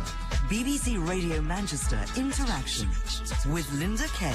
I had an arranged marriage in Pakistan. Once I was over here, it was the same thing. It was continual violence over and over. It eventually got to the point when I was pregnant and he beat me up, and I thought, I can't let the kids grow up like this. I chose to leave and I moved into a refuge and got rehoused. Domestic violence is often a crime that's hidden away, and in the Asian community, the stigma means it can be even harder to speak out. So Hayley Asian Women's Refuge is a lifeline for women with nowhere else to turn. And if you're an Asian woman who'd like to help these families, you can volunteer with their support group. Rubina Khan, Every day it's a different topic within the group, and these volunteers would be expected to get involved in organizing the day. It's talking to the women and sitting and organizing the event and the lunch activity. Saheli do a lot of work in empowering the woman while she's at the refuge. Any Asian woman who believes in what we do can help us. If you'd like to volunteer, Saheli will give you full training and pay your expenses. Call Interaction to find out more. 0161 244 4321. BBC Radio Manchester Interaction with CSV Broadcast. 0161 244 4321. BBC Radio Manchester. You'll like this story. Prison bosses have been instructed to let pagan inmates keep twigs in their cells to use as wands. Whoa! Officers have been told to allow prisoners to collect and decorate the twigs which they need for their rituals. It is the latest in a series of rulings to protect convicts' rights. Look, can we just establish paganism isn't a religion, it's a hobby for nutters. Allan Beswick, BBC Radio Manchester. Mark in Swinton. Hiya, Mark. All right, Alan, mate, how are you going? I'm going well. What can we do for you? Good, lad. Right, what do you know about probate? Not a lot, but we'll see. Right, I am under the guidance that it's a legally binding contract that you have to go through the High Courts of Justice to sign, blah, blah, blah. If somebody goes in and forges your name to get you taken off as executor, how bad's that? Well, it's quite bad. Right, it's just the actual legal implication side of it. I've done solicitors and all the rest of it. Yeah. The solicitors actually turned around and said, because it might be a civil matter, or because it's family, I wouldn't be able to afford to take them to court over this. He's almost certainly correct in that respect. Right. Now, how does the person stand who actually forged that signature, basically, in the eyes of the law? Well, to forge somebody's signature, or to fake somebody's signature, in order to gain pecuniary advantage, is an offence. That's right. That's what they've done. Well, remember the second bit. To forge somebody's signature in order to get pecuniary advantage is an offence. But they may well not have pecuniary advantage in that, as the executor, they will still have to follow either the will or the law the law about inheritance, if you like, the laws of intestacy. So the actual power they have to change any financial decisions is minimal. Right. If at all, because when you're the executor, you're not there to do as you please. You're there to do as you are required to do by law. Exactly, which they didn't do. They didn't follow any of my late mother's wishes or whatever. Well, just a moment. When you say they didn't follow your late mother's wishes, do you mean that she left a will and they disobeyed it? In effect, yes. In effect isn't an answer. Did they or didn't they? Yes, they did. There was a will. Yes, there was. There was a will. Yeah, I was named as chief executor. The executor doesn't matter. Right.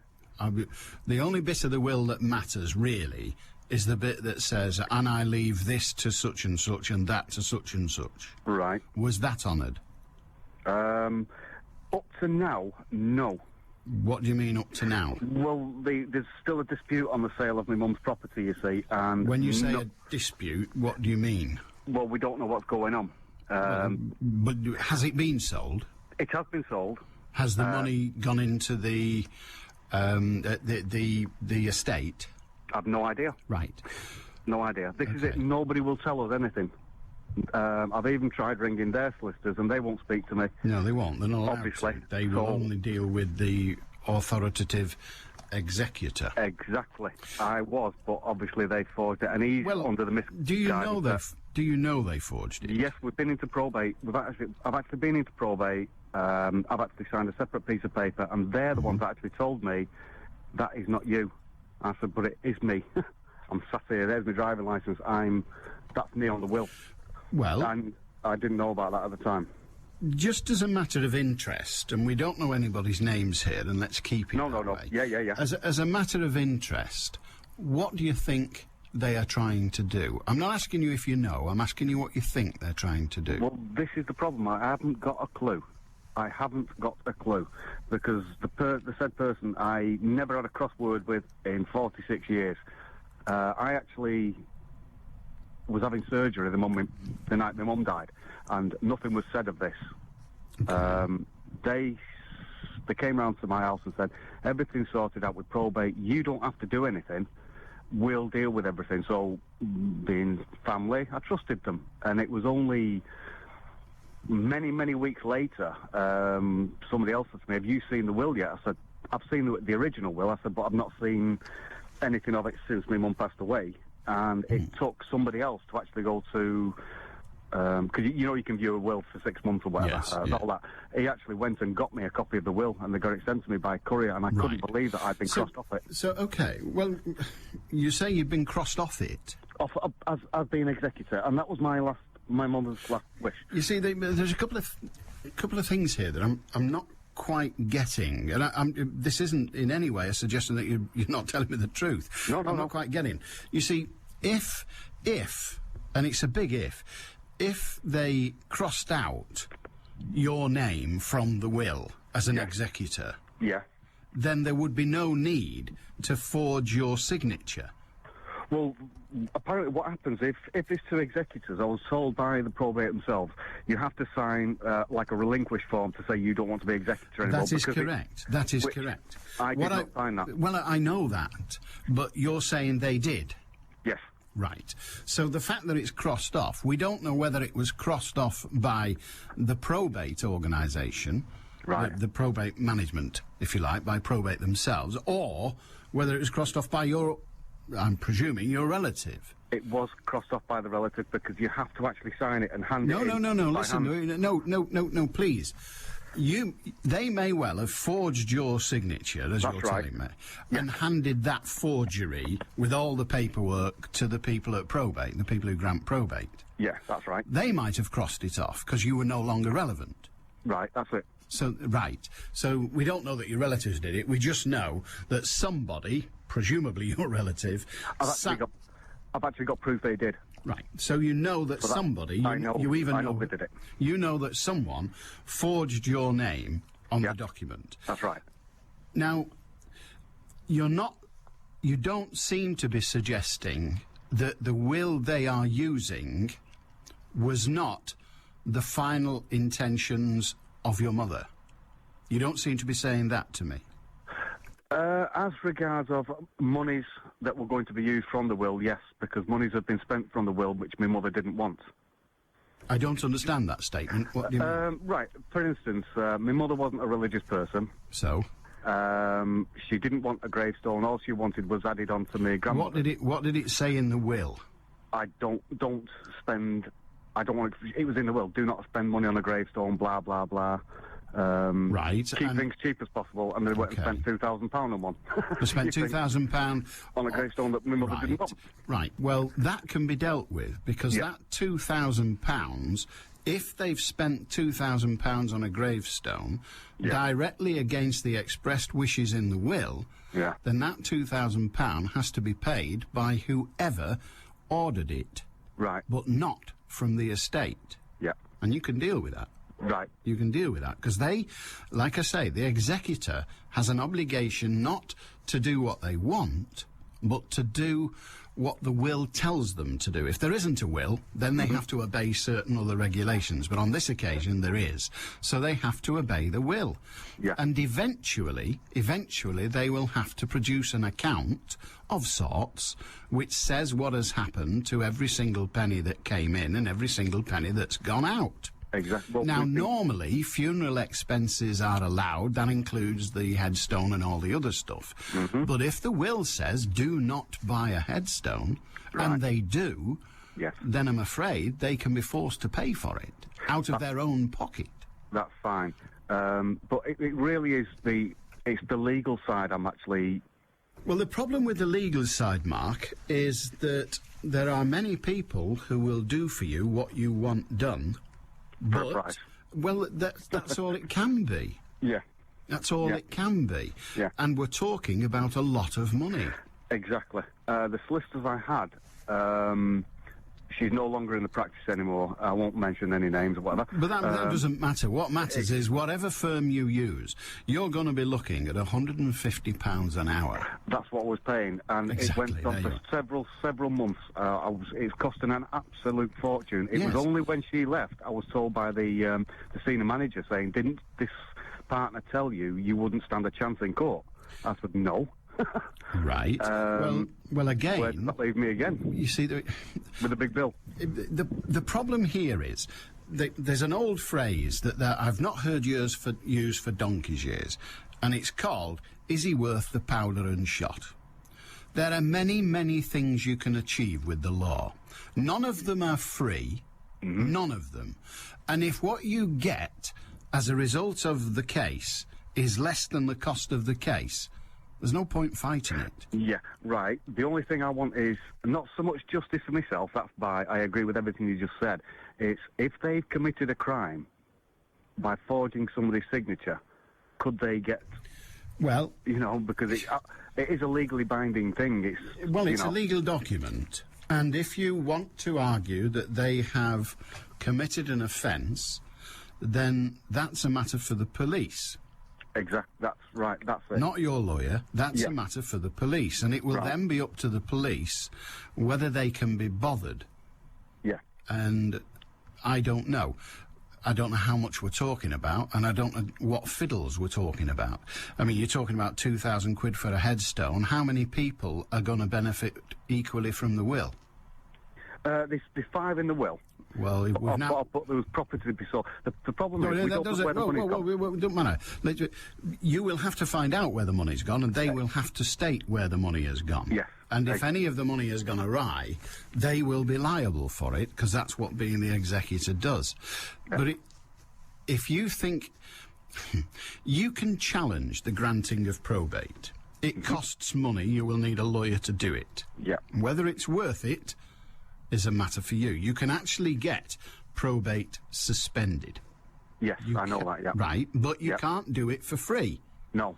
And whether it's worth it is a matter to discuss with a lawyer, because, frankly, it can be very, very expensive. This is the problem I've got, and is I could not go down that line. Right. Do it. I couldn't do it at all. What... In order for a lawyer to help you, in order for even me to help you, we have to know what your objective is. Now, all that namby-pamby stuff, I want my mum's wishes and all that honoured. Yeah, let me just tell you, your mother's dead, stop worrying about it. Exactly. So, what do you want? Do you want someone locking up? Is that what you want? That would be a course of... Yeah. No, I don't need all that. That will be a course. You see, I just want to know, do you want somebody locking up for this? Yes, I've got to see somebody punished for what they did. Right, tell the cops. Right, I'll do that. Because it's a fraud. Tell the cops it's a fraud. I don't guarantee, I do not by any stretch of the imagination guarantee that the coppers will be bothered. Right. But that's where you start. This person has committed a fraud. Yes. As far as I can see, on the basis of what you've told me, it is an open and shut case. Right. Did you sign that? No. Who did? Him. That's an offence. Right, that's it. No, that's it. So, legally, it is an offence. Yes, to forge somebody's name on a formal document is an offence. Otherwise, there would be no point having signatures if you could just stop a bloke on the street and say, "Excuse me, you wouldn't mind signing this, would you? Will you sign it, Allan Beswick? Because that's the bloke we're pretending to be." So there would be no point. So the other thing is, I actually went into probate and they said there's nothing they could do because basically all they were was a big filing system. There's nothing they can do. But even though it was done through their office. There's nothing they can do. Right. But the police can if they choose to, because clearly, on the face of it, a fraud has taken place. Yes. Now, the police will only start getting interested in the fraud if there's some pecuniary advantage. It's actually an offence to do it. But if nobody's making anything out of it, they won't be bothered. Well, in 2 years, nobody's seen any money, so this is the thing, you see. It's a will. In 2 years, nobody's seen any money. You're not even sure whether the house has actually been sold. There's somebody living in it now. Well, it has been then, unless they're renting it. Well, yes, no, they're living in it. Well, you need... clearly, you need to deal with the matter. Probate's been granted. Has the will been finalised? Has the estate been closed? Yes. And so there is an estate account? If there is, but as I say, we're still waiting, even for the final gas and electric bill. They're just not forthcoming. They will not show us any single receipts from my mother's late estate. They need an account. Have you seen a final account of the estate? Nothing. No. The solicitors won't speak to us, and they won't speak to us. Well, the police will... Well... Have you actually considered saying to the person who signed your name erroneously, I want a final account of my mother's estate, or I go to the police and accuse you of fraud? Yes. And what does... I've done it. What does he or she say? Their exact words were, bring it on. Then off you go to the police station. Well, exactly. That's all that's left. Yeah. That's all that's left. You go to the police station and you say, that individual, my cousin Albert, has signed my name on a form. Yes. Illegally. Right. Does it matter whether there's monies involved or... Well, the answer is no and yes, as I said earlier. Right. The fact that somebody has forged your name on an official document is an offence. It's an offence at the end of the day. However, whether the police can be asked depends. I promise you, if it was the Prime Minister's signature, they'd do it. Right, yeah. If it was a famous person's signature, they'd do it. Right. If it was £1 million estate, they'd do it. Right. But if it's you just having a row with your brother, they won't be asked. Right. So it's a case of you going in there and saying, I want this lodged as a crime. Right. But you can't make them investigate it, because if we did that, they'd investigate everything. Yeah. And they don't. They don't. I can tell you with personal experience that they sleep through most crimes. I can understand that. All right, Mark. Okay. So there you are. Get him locked up. 0161 228 2255. You got any advice for Mark? Can you help him at all? BBC Radio. Is his cousin listening? You're going to Pokey! A jury at Manchester Crown Court has been hearing evidence against a man charged in connection with one of the biggest gun seizures in the UK. China has started a major disaster relief operation after a huge earthquake struck the southwest of the country. And a man has been charged by police after a cannabis farm was found during a house fire in Bolton. Manchester's weather, dry, sunny and warm, highs of 23 Celsius. I'm Mark Edwardson. BBC Radio Manchester, 2020 traffic. Well, if you're heading for the trains today, thankfully, Northern Rail services have now resumed once again to their normal schedule between Manchester Piccadilly and Sheffield through to Rose Hill Marple. That follows on from an earlier incident whereby a road vehicle hit a bridge at Romilly. Thankfully, roads around the Greater Manchester area not doing too badly, thankfully. The M6 moving well between junction 22 Newton Willows up to 26 at the Orwell interchange north and southbound, and M56 traffic moving at a nice steady pace as well between junction 9 at the Lim interchange through towards junction 7 at Bowden east and westbound. Now don't forget, if you can update me on anything you've heard or something you've spotted near you, do call in hands-free, update us on 0161 244 4951. I'm Carla Banks. BBC Radio Manchester Sports. Sven-Göran Eriksson and Wayne Rooney on the way, but first Warrington's Stuart Reardon has been ruled out for the rest of the season with a serious Achilles injury. Paul Johnson is seeing a specialist today to assess his knee ligament damage, which it's feared could be just as serious. Wendell Saylor is to return to rugby league after agreeing a deal with St George Illawarra Dragons. The former Leeds winger is now free to play again after serving a 2-match ban for taking cocaine. Widnes Vikings have ruled out making an approach to sprinter Dwayne Chambers, who was rejected by Castleford after a brief trial. And Wigan Warriors have Thomas Leluai back for tonight's Challenge Cup tie with Whitehaven, commentary of which is here on BBC Radio Manchester from 7. Before that, the draw for the last 8 of the Challenge Cup is live tonight on the BBC News Channel at 6:45. Well, Sven-Göran Eriksson has revealed that transfer talks or negotiations with current City players, like Richard Dunn, over new contracts has been frozen for weeks. The City manager has been pleading for his future to be resolved quickly, believes that's not good for the club. This club has stand still for 5-6 weeks, and it's important if you're thinking about what's happening in the future, new players and things like that, and I don't think anything has happened here for 5-6 weeks. And back to a story we just mentioned then, because it's just broken that Paul Johnson's injury is as bad as was feared, and he has now been ruled out for the rest of the season, along with Stuart Reardon. Back to the football, and Wayne Rooney is the latest player to praise Ryan Giggs for equalling Bobby Charlton's Manchester United appearances record.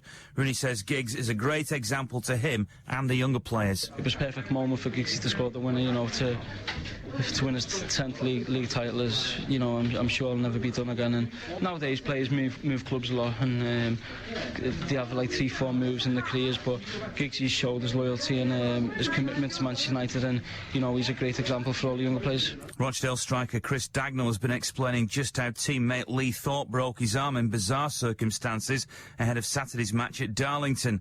Thorpe and Rennie Howe were arm wrestling on the team coach, and Dagnall takes up the story. Well, there's a bit of banter on the bus on the way, yeah, and one or two lads thought it'd be funny to have an arm wrestle, and unfortunately Rennie Howe and Lee Thorpe had their arm wrestle and he broke his arm. Like halfway through the arm wrestle, just a strain on his arm. Everybody in the bus heard the snap. You could hear it was that loud, and you knew he'd done something serious, and apparently he's broken 3 places. Got Rennie out to blame for that. Well, he certainly saw the funny side of it, didn't he? Extra tickets to see Ricky Hatton on the City of Manchester Stadium a week on Saturday have been released. They're priced at £35 or £50. And Bellevue have made Jason Crump's move from Poole permanent and agreed a new deal with their number 1 rider that will keep him at Kirkman's Hume Lane next season. The Aces have also signed 18-year-old Danish rider Jonas Rhorn. Tonight, the Aces face Swindon at home, tapes up at 7:30. With Becky Want, it's Friday afternoon, every afternoon. It's far too much pampering for men. Really? Female go to stock in hairdressers salon for 3-4 hours. For men, 20 minutes is not too much. Your point is, it's all right for women. I'm not sure about men. More Manchester, more Becky. It's all drilling, and there's blokes out there with those yellow hats on, like they wear those I think they call them hard hats today. They do. It's like something out of a YMCA then for you, isn't it? Probably quite enjoying it. You can do all the actions. Becky Want. I actually rather do like it, I have to say. This afternoon from 2 at BBC Radio Manchester. A lady who didn't want to leave her name rang to say that Mark, who was on earlier with his dispute over probate, really, with a relative, a woman rang to say that he should take the fraud issue up with his local MP. Well, he certainly should if the cops don't act, but thank you for that. Someone else rang to say he's not surprised the law's muddled the present monarchy's claim to powers based on a fraud dating back to the War of the Roses. Hey, they don't forget round here, do they? We can hold a grudge. Robert in Altrincham. Hiya, Robert. Hello. Hello, Robert. Sorry, yeah. What can we do for you? It's just a straight question, Alan. Is it expensive or time-consuming to re-register a car in this country from abroad, say Georgia in the United States? What's the procedure? I think you have to get in... I would imagine you have to get in touch with the DVLA. And, I mean, you're not re-registering it as far as the DVLA are concerned. You're simply registering it. And I think you will then... In the old days, you used to be issued with a Q number, as it was called, in that it began with the letter Q. And this signified to anybody, when they look at it, that it's not a 1968 car, because it's got a 1968 registration plate. But these days, they hold numbers back, so it depends on the age of the car. So they hold numbers back for registration cars, and they give them, as I understand it, they give them numbers that would be current, as it were. So if you're registering a 1985 car, they will give you a number that is relative to 1985, I think. But certainly you have to do it via the DVLA. Is it expensive to get the car over here in the first place? The actual getting it moved? Yeah. I wouldn't have thought it'd be cheap, because they're quite big things, aren't they? Yeah. So I wouldn't have thought it'd be cheap. Yeah. But the actual registration of a vehicle, there'll be fixed prices for that. And how you go about the original registration, frankly, I don't know, because of course I've always bought cars that were already registered, or indeed were registered as new by the seller. So I don't know. I've never done it, but it's not impossible to do, and there will be fixed charges, as there are for everything at the DVLA. And if you go on their website, I'm sure there will be explanations of how to go about it. Here, vehicle license, registering your vehicle, how to register a vehicle, changing to your registration certificate, registering rebuilt vehicle, exporting importing vehicles, importing a vehicle. There you are. There's a whole page of it on how to import a vehicle. The procedures and documentation required to register an imported vehicle, so it tells you how to go through that. Temporary importing vehicles, single vehicle approval scheme, single vehicle. Oh my God, there's a whole list of different forms. But registering an imported vehicle, and there it is. There's a whole thing about how to do it. A vehicle that is permanently imported for use in Great Britain must be registered and taxed as soon as possible after it arrives in the country. The vehicle should not be used or kept on public roads until the registration and vehicle tax formalities have been completed. However, if the vehicle needs to have a single vehicle approval or MOT test in order to be registered, so of course you'll have to have it MOT'd effectively. Yeah. If it's of an age, you'll have to have it MOT'd in order to get it through. The vehicle may be driven to and from the pre-arranged test appointment thereafter, blah, blah, blah. Application for registration should be made to your nearest driver and vehicle licensing authority local office. It's not possible to offer an over-the-counter service registration. It usually takes between 48 and 72 hours. So there you are. All I'm doing is reading out what you could read out. Well, what I'm actually... There it is! Completed application form, blah, blah, and a fee of 55 quid. That's just to register it. You'll also have to tax it at the going rate. And it'll have to have an MOT. So the big cost is getting it over here, isn't it, really? Oh, always, yeah. Yeah, moving it about, because you can't drive it from America, sadly. So, yes, the big cost is getting it here. I know a lad that's done it, but I can't remember what it cost him. Would you have cost their end and cost this end? I don't know what you mean by that. Them to export it, them to, like if you do a... probably not explained that very well, have I? Well, first of all, there will be the cost of sending this bloody great big parcel, for want of a better term, from Georgia, I think you said, to Britain. Rather like if you were sending yourself a box of cigars or a case of wine or a television or whatever, there will be those costs. You then have to consider, and you'll need to talk to the to the authorities, the Custom and Excise authorities, about import duty to see whether import duty is required on the vehicle. You'll also might be subject to VAT on the vehicle. I don't know these things. These are the kind of questions you need to be thinking about. You might have to pay VAT on the vehicle. Really? To input. Yeah, well, these things are possible. Okay. Customs and... Because if you think about it, if I wanted to import a car, you go to Germany. People do this. You go to Germany where cars used to be an awful lot cheaper, and you bring it to this country. You avoid a series of taxes. You avoid some of the purchase tax. You avoid blah blah blah. So they have rules about what duty you have to pay on certain things, and motor vehicles is one. So you'll get that information from the Customs and Excise. I don't know what it is. The Customs and Excise will also tell you about any possible VAT charges. So they may say there aren't any, and Beswick's talking rubbish, in which case you'll feel good. All right?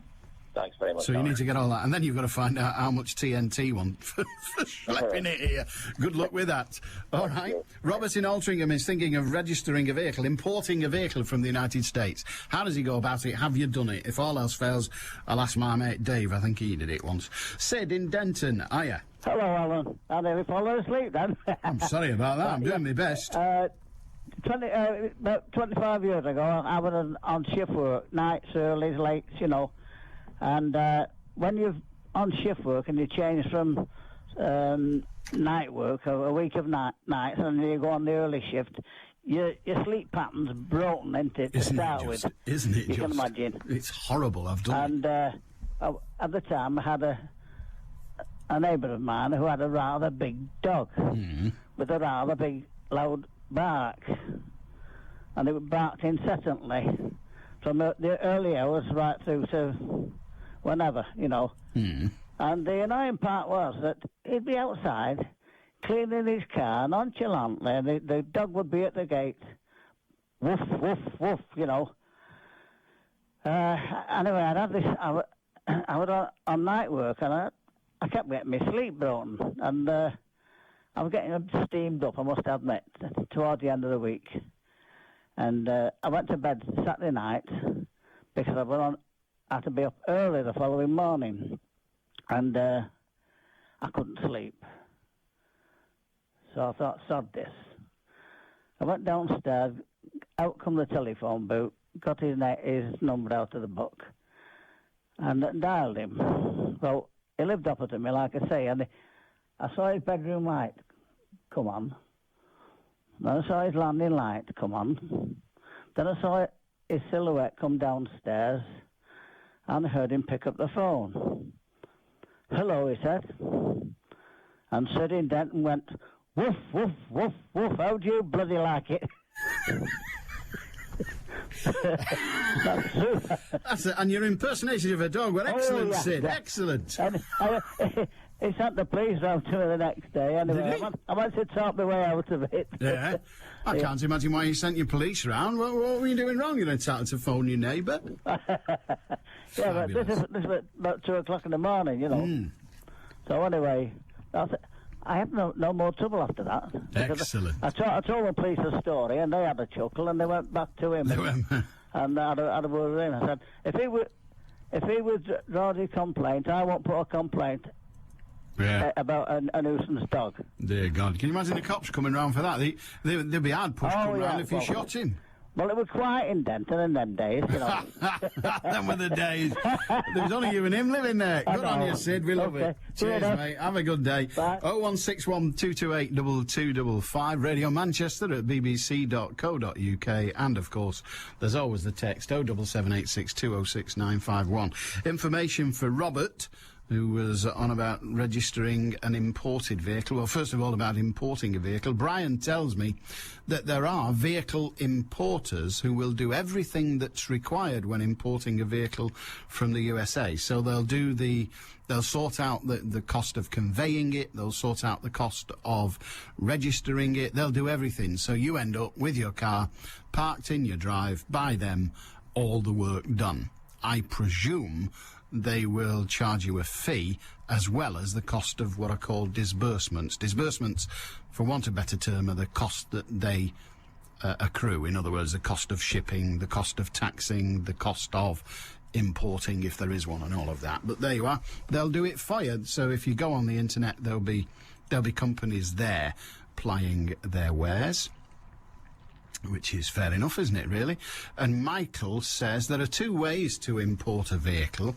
They have a drive-on service that costs about $850. In other words, you go and get the car and you simply drive it on, or somebody drives it on for you, onto a ship, and that'll cost you about $850. Or you can containerise it and load it up with as much personal stuff as you can cram in and still drive it into the container. So you do that. You go over there, you fill it with everything you want, and you drive it into the container. The container's then sealed, and over it comes. Typically from major ports like New York, but Atlanta should have the same or similar service. It takes a few weeks to a month to get here, and insurance is recommended. He doesn't know the tariffs, but Her Majesty's Customs Service can probably tell you. The MOT and all the rest of it will be similar as for a car ordinarily in the UK. Good luck with that, says Michael, who's in Annapolis in Maryland, USA. So there you are. So there are people who have done it. And there are loads of people around here have done it, of course. I can remember seeing quite a few American cars on the roads when the Yanks were at Burton Wood. Now, whether they got them shipped over here by the forces, the American Air Force, I have absolutely no idea. But there you are. But there are companies that can do it for you if you prefer to do it yourself. And why not? You get a trip to America out of it, then that's the process. You can either container it, or indeed you can do it the hard way. Harrison in Bagley, we've not long. Harrison, what can we do for you? Hello, Harrison. Hello? Hello, mate. What can we do for you? Yeah, I was building a Ginnell gate a few months ago. Yeah. Okay, and I had one of my machines stolen, so I phoned the cops. And they proceeded to give me a right dressing down and tell me that it was illegal to do such a thing. And then, as a last resort, he took my name and everything about the stolen machines. But you know, he didn't really care about that. He wasn't bothered. He was more concerned about giving you a roasting for doing something. Yeah, you know, he said it's illegal. Meanwhile, everybody in the streets has got a Ginnell Gate. So he reported it. He at least gave you the crime number, which presumably he then used to make a claim. Yeah, that's what they do now. That's all they are now, the police. Minor crime that, you know, that bothers everybody. It doesn't bother them. All they are is just a sort of administrator for and on behalf of the insurance companies. They don't do much else. They don't. I mean, they do solve murders and rape and stolen cars occasionally, but ordinary little crimes like I've had me saw pinched. Oh, so what? Bloody hundreds of them. Who cares? Yeah. It's an outrage. Good on you, Harrison. Okay, right. Take that gate down immediately. Have a good day. Okay. Oh, cheers, dear. He said I would take it down, but I told you they pinched the tools. Oh, dear. 0161 228 2255 to book a call for tomorrow. You can text, you can email, you can do what you like. I'm going home. Ta-da now. Got talent. Oh, thank you. Not you, 14-year-old dancing sensation George Sampson from Warrington. Tomorrow from 6.